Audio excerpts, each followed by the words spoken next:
Neste tópico nós vamos compreender de uma maneira bem genérica as equações de Maxwell, né? Mas que foram fundamentadas em quatro leis, duas leis de Gauss, uma lei de Faraday e a outra lei de Ampère. O Maxwell apenas organizou essas leis em expressões matemáticas, né? Bom, vamos começar com a lei do físico alemão, as duas leis, né, do físico alemão Johann Gauss, são chamadas de leis de Gauss, uma para a eletricidade e outra para o magnetismo. Bom, antes, qual a importância de se estudar essas quatro equações, né, essas quatro leis que resumem, na verdade, todo o eletromagnetismo, né, toda a teoria eletromagnética? Porque é a partir delas que a gente consegue entender, que surge a ideia do eletromagnetismo, né? Em específico a ideia de luz, né? Da onda eletromagnética, né? Quer dizer, a radiação eletromagnética do ponto de vista da ondulatória, tá bom? Bom, vamos lá. O Gauss ele imaginou o seguinte, ele imaginou uma superfície, né? Uma superfície fechada. Ele imaginou uma superfície fechada em um volume, né? Envolvendo um determinado volume. Então a gente tem uma superfície aqui, ó, um elemento de superfície orientado, né? Um elemento de superfície orientado, e essa superfície S, ela envolve esse volume. Então o Gauss ele imaginou o seguinte, veja, essa superfície, esse volume ele contém lá no seu interior uma carga elétrica, né? uma densidade na verdade de carga elétrica, né? Que a gente representa assim, a densidade de carga elétrica. Densidade de carga elétrica. Então veja bem, ele imaginou uma densidade de carga elétrica nesse volume e obviamente toda densidade de carga está associada a um campo elétrico que passa por essa superfície. Um campo elétrico passando por essa superfície, ok? Então veja bem, esse aqui é um campo elétrico que passa pela superfície quando essa superfície envolve um volume de carga elétrica, de cargas elétricas, ok? Então o Gauss ele imaginou essa situação, né? Idealizou isso, e o Maxwell traduziu isso na forma matemática da seguinte maneira. Ele pensou o seguinte: essa densidade de carga, toda a densidade de carga integrada, né, em todo o volume, em todo esse volume, né, a gente põe aqui agora a permissividade, né? Permissividade elétrica. Isso aqui parte da ideia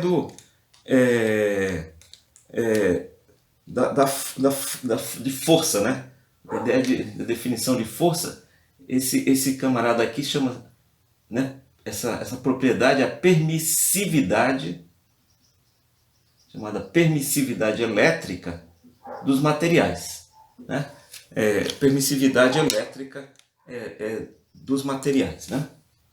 Então aqui está a carga, toda a carga contida nesse volume está aqui, ó, está representada nessa expressão, e isso está associado a um campo. Veja bem, isso aí está associado ao campo elétrico, né? Nesta superfície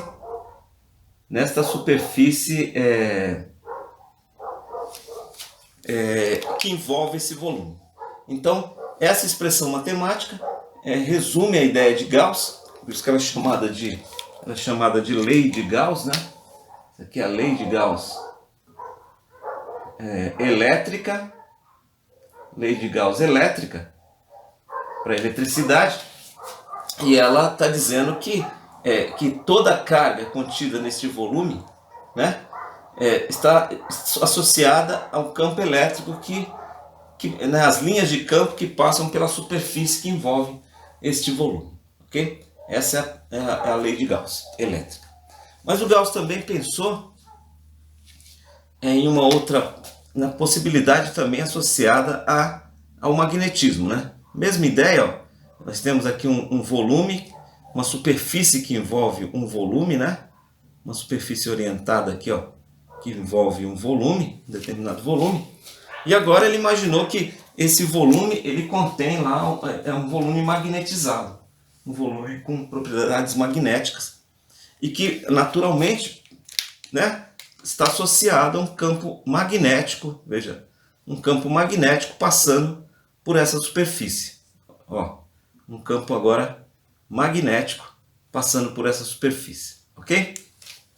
Então, só que a diferença aqui é a seguinte: geralmente as cargas elas são pontuais, existem cargas pontuais, né? E elas são monopolos, né? Na eletricidade a gente tem os monopolos elétricos, né? No magnetismo não. As partículas, se a gente puder dizer assim, as partículas mínimas do magnetismo, elas são dipolos, né? Elas são dipolos, são campos fechados que são gerados, né? A partir desses dipolos. Então esse campo aqui, por exemplo, ele é um campo que não ele se fecha, né? Ele se fecha assim. Então isso indica a não existência de monopolos magnéticos. Então, como que o Maxwell traduziu isso? Como sendo, nós não temos lá uma quantidade de cargas de monopolos magnéticos gerando, né? Então, ele entendeu que isso, como o circuito é fechado, então isso é zero.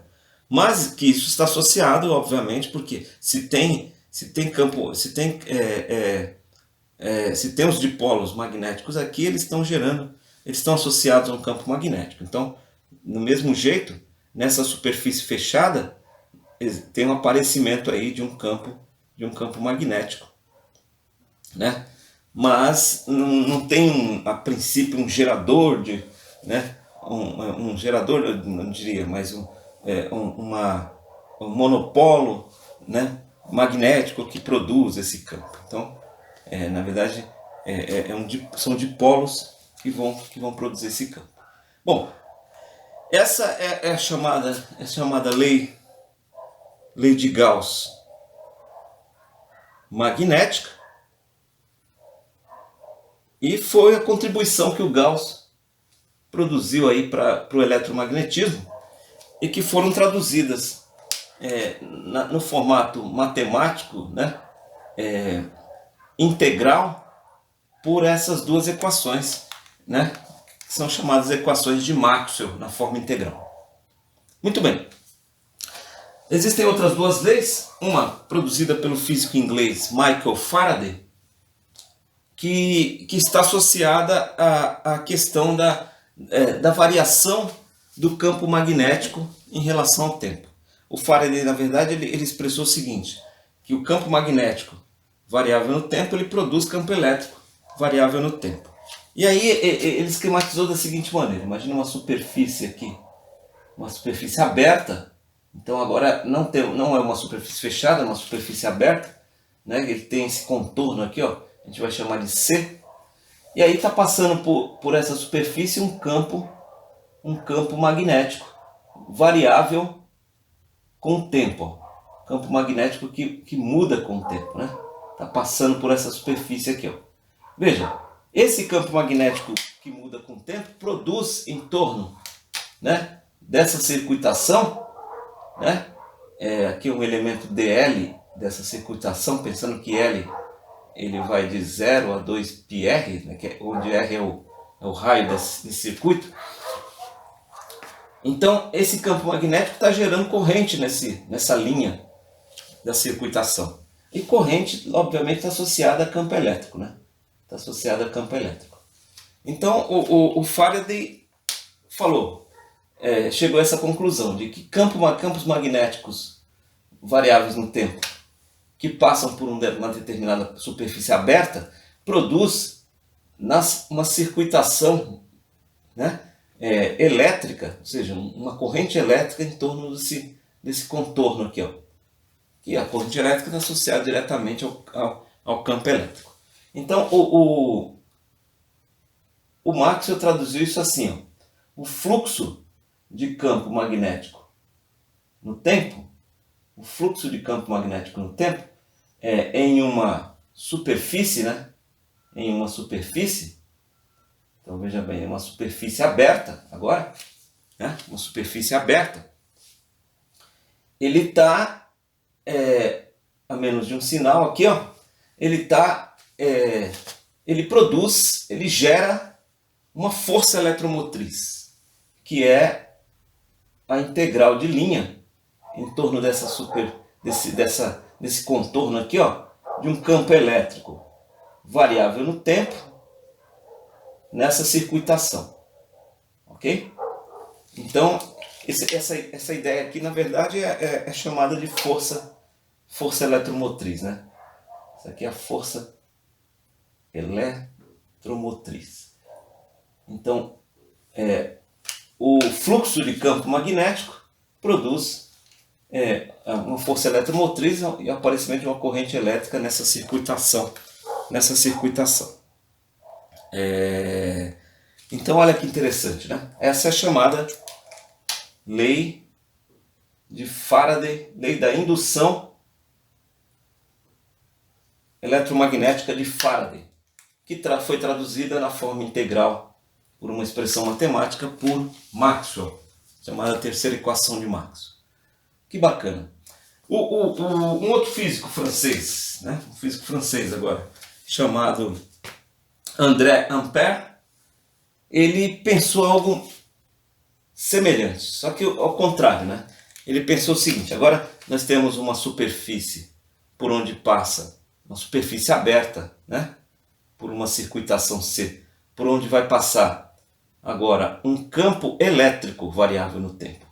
O campo elétrico variável no tempo passa por essa superfície. Isso também está gerando uma circuitação aqui, só que uma circuitação agora magnética. Uma circuitação magnética. Ou seja, o Ampère, ao contrário do Faraday, ele imaginou o seguinte: que um campo elétrico variável no tempo também produz um campo magnético variável no tempo, também gera um campo magnético variável no tempo. E o Maxwell pensou da seguinte maneira, né, na equação, que ele pegou assim a ideia, uma densidade de corrente, né, variável no tempo, né, que está passando nessa superfície. Isso aqui é o que a gente chama de densidade de corrente elétrica. Uma densidade de corrente elétrica variável no tempo, né? Nessa superfície, veja bem, nesta superfície aberta, né? É uma superfície aberta. E isso daqui, na verdade, é o quê? Isso daqui é a corrente elétrica, está associada à corrente elétrica variável no tempo, né? A menos de um fator aqui, ó, de um fator que é denominado permeabilidade. Isso aqui chama permeabilidade magnética do material. É o mesmo termo associado à eletricidade. A eletricidade, a constante associada é a permissividade, que está ligado ao material, né? Ao tipo de material. Aqui o tipo de material é traduzido por meio desse fator aqui chamado de permeabilidade magnética. Então a permeabilidade magnética vezes a corrente, né? Vezes a corrente variável no tempo, na verdade é a integral do fluxo, da densidade de corrente nessa superfície, né? Essa é a ideia. E isso daí produz, né, veja bem, está produzindo, ó, essa ideia produz, está faltando aqui a permeabilidade, né? Isso aqui é a corrente elétrica, né? Isso aqui é a corrente elétrica, né? Isso aqui produz uma circuitação produz uma circuitação, veja bem, de um campo magnético variável no tempo, né? Então, a corrente elétrica produz campo magnético. Corrente elétrica variável no tempo, que está associada ao campo elétrico, produz um campo magnético. Bom, mas onde está a ideia do campo elétrico aqui associado à corrente, né? Então, o Maxwell teve que fazer um ajuste aí na expressão, né? Ele teve que fazer um ajuste na expressão, porque pensa bem, a gente pode ter, a ideia é que você pode ter corrente elétrica por indução, aqui ó, no caso, né, de Faraday, se for pensar, o campo magnético gera campo elétrico e produz uma corrente por indução. E aí a gente não precisa ter necessariamente uma densidade de corrente associada, que gerou a corrente. Não foi a densidade de corrente que gerou a corrente elétrica, foi o campo magnético por indução que gerou a corrente elétrica. E aí nesse caso como é que fica? Então um campo magnético, se a densidade de corrente for zero, o campo magnético vai ser zero? Entendeu a ideia? Então o Maxwell fez um ajuste que foi o seguinte, desse lado aqui continua a mesma coisa, que está associada ao que está sendo gerado, que é o campo magnético, mas ele acrescentou um termo aqui, ó. Ele acrescentou um termo aqui associado ao fluxo, né? Ao fluxo de campo elétrico, ao fluxo de campo elétrico. Então ele acrescentou aqui, ó, ele manteve a densidade de corrente e acrescentou aqui, ó, o fluxo de campo elétrico variável no tempo, né? Fluxo de campo elétrico variável no tempo. Então, veja, agora a nossa corrente elétrica, ela tem uma parte que pode ser gerada por uma densidade de corrente e uma parte que pode ser gerada por indução eletromagnética. Aí a expressão ficou mais veja, mesmo quando a densidade de corrente for zero, ainda existe o campo induzido que está produzindo campo magnético variável no tempo, né?